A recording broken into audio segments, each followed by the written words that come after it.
Estou lendo um estudo acerca do livro de Isaías. Estou no capítulo 21. Mais um oráculo acerca da Babilônia. A atenção do leitor é levada novamente para a Mesopotâmia como mais um oráculo contra a Babilônia. Capítulos 13 e 14. O nome Babilônia não é mencionado antes do versículo 9, de forma que o oráculo parece particularmente obscuro ao reino moderno.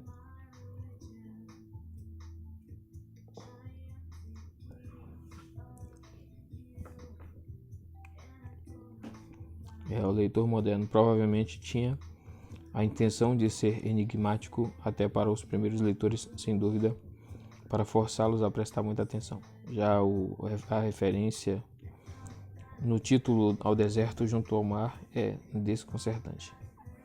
É o primeiro de uma série de nomes e círculos estranhos.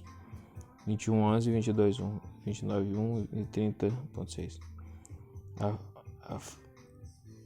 A frase pode ser mais bem traduzida por planície marítima, refletindo o nome assírio para a Babilônia. Confira a nota de rodapé da BJ.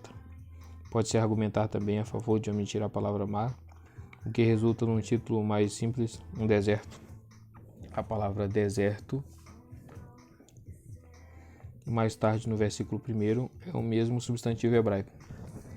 O oráculo retrata primeiramente o versículo 1 e 2, um invasor tão temível quanto um vendaval do Negueb, região desértica do sul de Judá, que é finalmente identificado como as tropas de Elão e da Média. Um ouvinte atento imediatamente pensaria na Babilônia como a cidade sob cerco. O profeta então descreve a sua própria angústia diante da visão que teve, versículo 3 e 4. Em contraste marcante com a festa despreocupada dos líderes da Babilônia, que deveriam estar se preparando para a Babilônia, versículo 5. Esses dois temas reaparecem no livro de Daniel.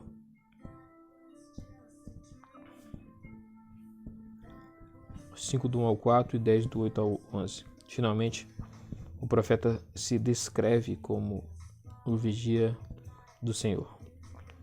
Confira Abacuque 2:1, que vê a única queda, anuncia a queda da Babilônia e dos seus deuses. A sua mensagem é dirigida ao seu povo sofredor de Judá, versículo 10. A maioria dos comentaristas crê que esse oráculo se refere a eventos do século 6 a.C., quando a Babilônia caiu diante dos medos e persas. Em concordância com isso, muitos eruditos o datam do século 6. Erlandson, no entanto, apresenta argumentos detalhados a favor de uma Dara em 700 a.C. Nesse contexto, o ponto principal da profecia teria sido advertir Ezequias acerca da tolice e de resistir à Síria. O fato de qualquer referência à Síria é surpreendente, mas pode ser por causa da natureza enigmática do oráculo. Introdução, letra H, acerca de Edom e da Arábia, capítulo 21, do 11 ao 17. Deus breve oráculos são representados as regiões a sudoeste de Judá, principalmente Edom, também conhecido por Seir, depois do nome de da Arábia. O holocausto pode entrar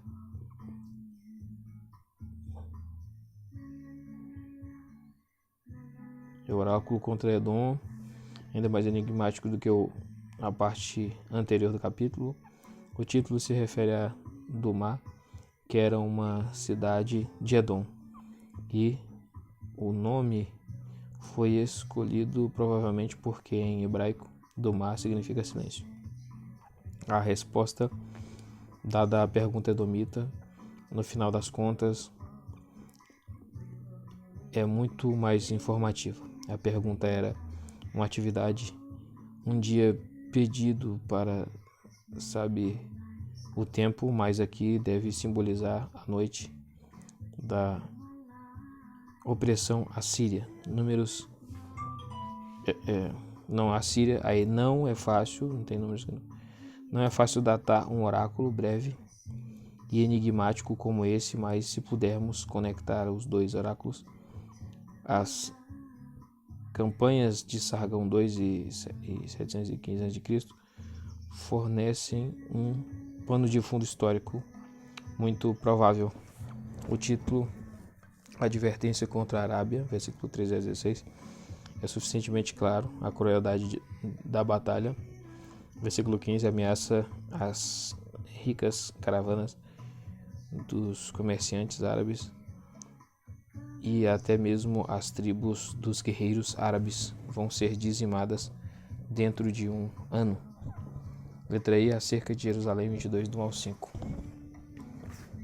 As duas seções deste capítulo estão relacionadas a acontecimentos em Jerusalém.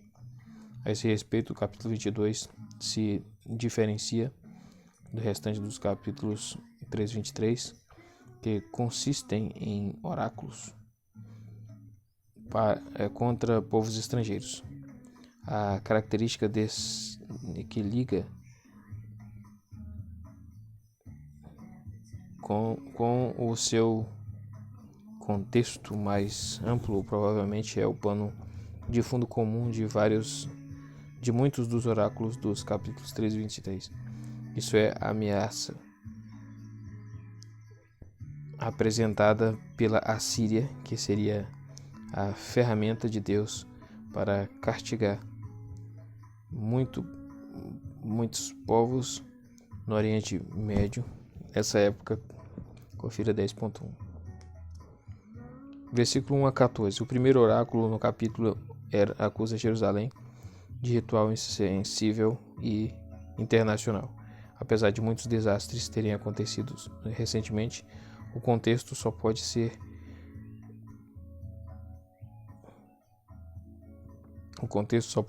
o cenário após o cerco de Senaqueribe a Jerusalém em 701 a.C.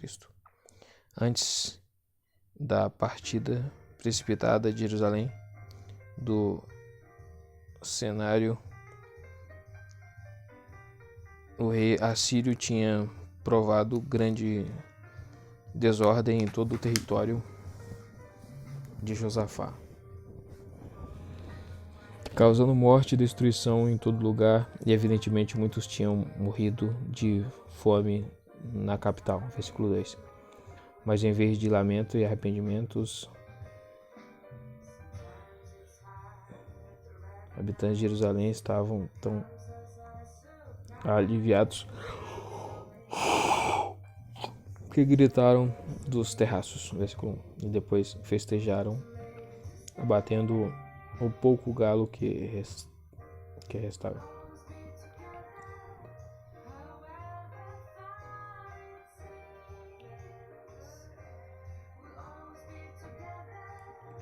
Versículo 1, depois festejaram abatendo o pouco gado que restava. Versículo 13, sem dúvida, colocando em risco mais vidas em virtude dessa glutonaria.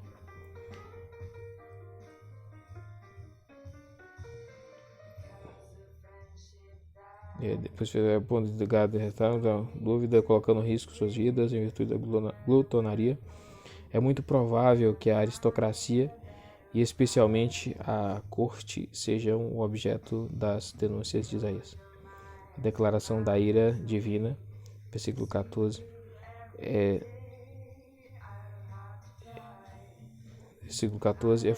formulada de maneira muito forte formulada, né? Formulada de maneira muito forte, devemos pressupor que os homens assim denunciados eram culpados de atrair a força destrutiva dos exércitos assírios sobre o seu povo. A sessão em prosa, esperando o oráculo como eles haviam planejado e cavado o túnel de Siloé, em vez de buscarem ajuda e orientação de Deus. Deus é descrito no versículo 11 como aquele que há muito planejou tudo que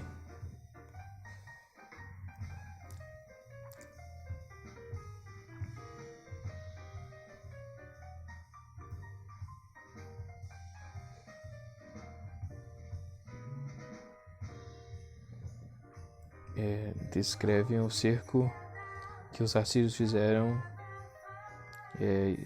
Isaías 701. Os termos que nós são um tanto obscuros, mas devemos ter isso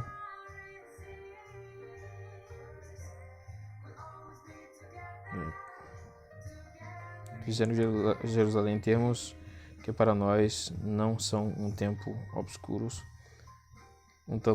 mas devem ter sido suficientemente claros na época. Elão e Kir eram considerados estrangeiros do exército assírio, enquanto o Vale da Visão é um jogo de palavras com o Vale de Inom, perto de Jerusalém. A frase é uma referência a Jerusalém em todo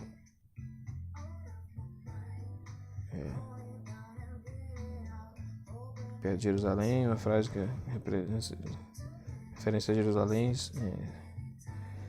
como um tolo. Versículo 8, palácio de... é um todo, né? É todo. Versículo 8, o palácio da floresta, o arsenal montado por Salomão, em 1 Reis 7:2. Versículo 15 a 26. Segue mais um oráculo denunciando um alto ofício de Judá, Sebna, administrador do palácio. O contexto histórico geral aparentemente é o mesmo que o versículo 1 a 14. Sabemos com base em 36:3 que Sebna ocupava uma posição um pouco inferior em 701 a.C. Então, evidentemente, esse oráculo deve ser datado 1 ou 2 anos antes. Assim podemos conjecturar com segurança que Sebna foi um dos principais culpados de tentativa de persuadir Ezequias a se revoltar contra a Síria, e foi mais tarde rebaixado na hierarquia. A única acusação explícita feita contra Sebna, no entanto, é que ele planejou para si mesmo um túmulo ostentoso. Sem dúvida, essa ação tipifica a atitude geral do homem egoísta de negligência da situação deplorável do seu país e de seus concidadãos.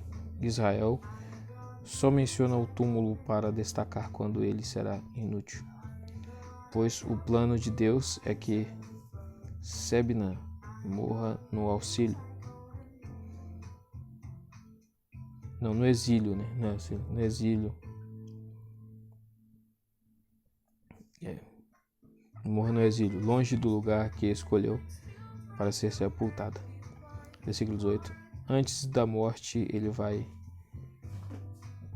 sofrer a humilhação do rebaixamento da sua elevada posição de administradores da pátria.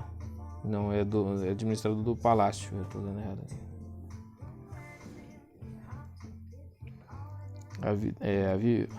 a vívida comparação de Sebna com uma bala, versículo 18, é contrastada com aquela de Eliakim, versículo 20, em que este é comparado a uma estaca, versículo 23. No lugar firme, Sebna pode ser facilmente removido, mas Eliakim será finalmente estabelecido na mesma função importante. A importância da estaca é indicada, aliás, destacada pela descrição de sua autoridade no versículo 22, um versículo que serve de base para Apocalipse 3:7.